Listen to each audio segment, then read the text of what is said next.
undershirt he was abducted in. Because you see, warrant executions don't have a dress code these days. He acknowledges my existence with a glance and a mask, undertows into the budget-cut chair, sickly green pleather on particle board, and 3 pairs of unsteady legs, not broken, just used to this shit. Mouse takes the bondsman's clipboard without even looking. This is a routine. He pauses. I hand him my pen. This is muscle memory. Picking up the pieces is just like riding a bike. You never forget. 3. In Like a Lion, March 2010. Mouse finds out about the warrant and tells me about 3 things he remembers. 1. The purse straps calling lonely in the grocery cart. 2. The $300 cash bonus. 3. The 3-year minimum for felony credit card theft. He tells me about 3 things he lost count of a few years ago. 1. How many girls he's fucked. 2. How many times he's been to jail. I roll 2 cigarettes. From between the bars and the citadel above, I imagine the view of 2 silent red fireflies weaving forget-me-nots into the crisp humidity of a southern April afterthought. This may be the last jack we smoke together before I move 11 states away from my comrade and our waning innocence. We are both becoming guilty of something in the eyes of someone beyond ourselves. I'm leaving behind my partner in crime. I'm setting down the helmet. I take another drag and float backwards, like clockwork. 4. Relapse.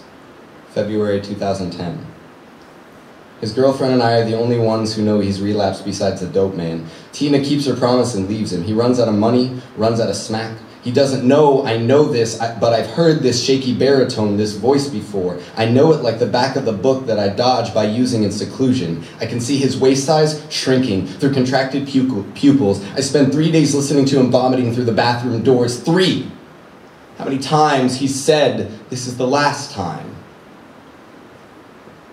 Resuscitation, August 2009. I've been clean for 18 months and I got the key tag to prove it. I find my father's photograph. I search for him on Facebook and see we have a few mutual friends, 6 anonymous former cokeheads, drunkards, dope fiends, and speed freaks. We meet at the mall after Mouse's first shift in 3 years. My best friend comes back to me, resurrected from the shooting dead, complexion in his face again, no sunken cheeks, no indigo halos around lifeless eyes, standing in the sun casting sidewalk shadows over somewhere other than his ribs. My best friend is alive. 6. Thistletoe, December 2005. I visit Mouse in Baltimore. He lives 1 state north because the trip was too much time awake for 3 grinds a week. It was inconvenient. Mouse says a proper game of Russian roulette should be delivered straight to one's doorstep. Mouse waits to get high until Warren and I arrive, asks me if I'm comfortable being in his girlfriend's apartment because he knows I'm about to see a different life than we had growing up. I'm about to see the kind of life that comes with a price you pay interest on, the kind that extracts its debt from your body fat, the kind that only daisies collect back on. Same seat on the roller coaster every day, linear, routine, spiraling downward and comfortably numb. He knows I'm going to see lighters licking spoons and boiling black tar, hastily acquired needles, mostly clean, kissing craters into moon dust skin, bloodborne sirens, hemorrhage death in full, a cappella, an engagement ring of junkies getting sick together. Mouse knows I'm going to hear him throwing up in the bathroom sink, exchanging intestines for an intravenous slow dance with endorphins. Mouse knows I'm going to see him. See who he is now. His hips death rattling inside his faded jeans, belt around biceps instead of his waist. He knows I'm going to see him like that photograph, drop back down to the 95-pound league. Mouse hugs me, tries to smile, unfamiliar to the expression on withering cheek muscles, as close as happy as he can manage. 7. Tiebreaker, November 1997. Down! Sit! Hut! Hut! A young quarterback pitches the ball to Mouse. Mouse cradles it like an infant, sweeps right, eye block, bulldozing 3 feet in front of him, daring every would-be thief with the frost on my breath. Mouse runs in my dust, grass and clay asteroids gaining altitude in our wake, earth collapsing under the industry of our footsteps. Don't fuck with my friend. I set sights on the goal line, eyes on our adversaries, steamroll the linebacker, shoulder to a stray cornerback, Palm thrust towards safety long enough for Mouse to toe the powdered white line after 32 yards against all statistics. Never one to celebrate. Mouse doesn't spike the ball. He kneels, feathers the football down like an egg, like a poppy. Mouse peels off his helmet, looks back at me, and smiles. Thank you.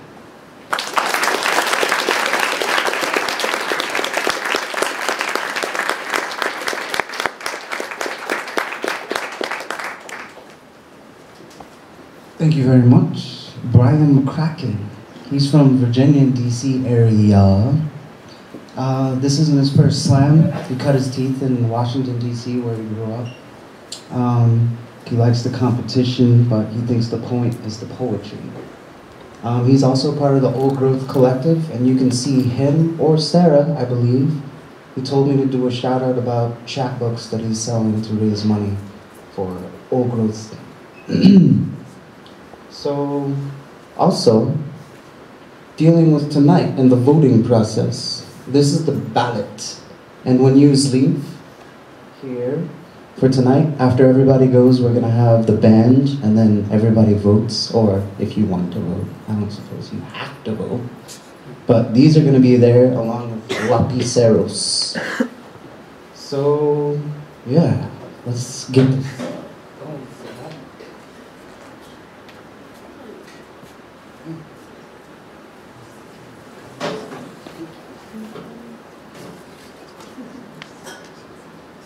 Say it loud. Patrick Stewart. Yeah.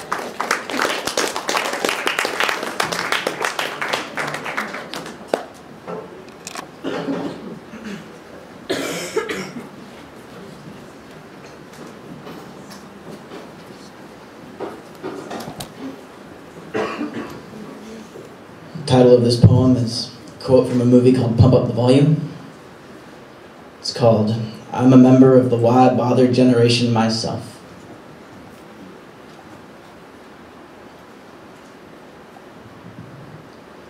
If the 80s was the Why Bother generation, then where does that leave us? With choices. Choices from A to Z, apathetic to zealot. You see, Our Lady Luck has no tattoos, no provocative smile, just graying hair and downturned lines around the eyes. And if I am the change I want to see in the world, does that mean that what I want, above peace, beyond love, is a more sophisticated Q on Netflix? Is this why I have whiskey tumblers, a corncob pipe, a 1929 Underwood typewriter? Am I chasing the past because I have seen our future written and it is fucking tedious? So if all art has been done, and every story rehearsed, rehashed, then why write down when you can run up? So I throw down the pen to go, to just get gone. Hit the streets a walking, smoking, living being, hotter than a summer night, than the summer night I walk in, carefully, so as not to upset the feel of arms that intertwine all around me, grabbing with humidity, or humility, or something just out of grasp, like the circle of light the street lamp casts. The inhospitable, barren, cold, cruel, low-down comfort of the familiar beauty and wonder that's all around. And late when there is no sun or moon in the sky, I tried to tempt you back to lay with me, but something isn't right in what I write. The night is too gone, and I have whiskey dictation. So you say, tonight, the grass forms no meadows, for the blades cannot find one another in the dim light of stars that refuse to form into constellations. So instead of hello, I just quicken my step and try to outpace what I try to forget. Puff, puff, puff of morning frost on the lips, cigarillos long and dark and twisted, coffee-stained teeth like the black and yellow parts of me that seem to show on these nights when I walk for no reason, except that I know what's waiting back in that sinister comfort and that familiarity, and it causes the bile to rise up in my throat and burn harder than the coffee or the smoke or the guilt until it is all I can taste. And that acrylic burning of tires and hair makes my eyes dart frantically all the way to the moon that is faded in the limbo before dawn, and for a moment, I am free. Then a vase flung past my head becomes a cloud, becomes yet one more thing to shovel under the rug. And as the dust settles down, like new fallen snow into a child's footprints, with all the innocence gone, you shake your head, weariness running down your curls, dripping to the floor. I mimic your actions, and as I brush my hair away to expose my neck, your axe finally falls. But it was decorative after all, and it bends, snaps, barely cutting me. Which means I am alive. As we know, being alive is to be at odds itself. Only in death are we punished with acceptance. I am the voice of my generation, the generation of being born unwillingly to spotless mediocrity, the generation of conformity disguised as rebellion, the generation of walking towards that place we know we saw once, or heard about from a friend of a friend, or maybe dreamt on yet another sleepless night of too much why, not enough bother. The generation of tomorrow. Except that our tomorrow was yesterday, and we missed it. Thank you.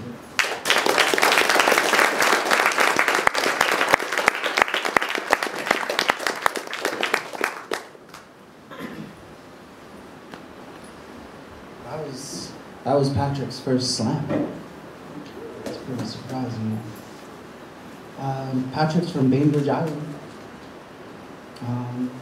He likes outdoorsy stuff, music, bluegrassy folk. I asked him what his inspiration was, and he said words. I guess that makes sense if you're at a slam poetry. Yeah. Words. So yeah, let's do this. I'm going to select someone this time.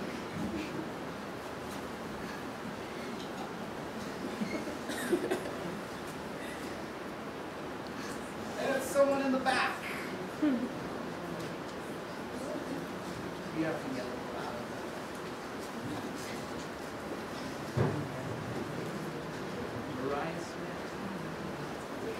Mariah Smith.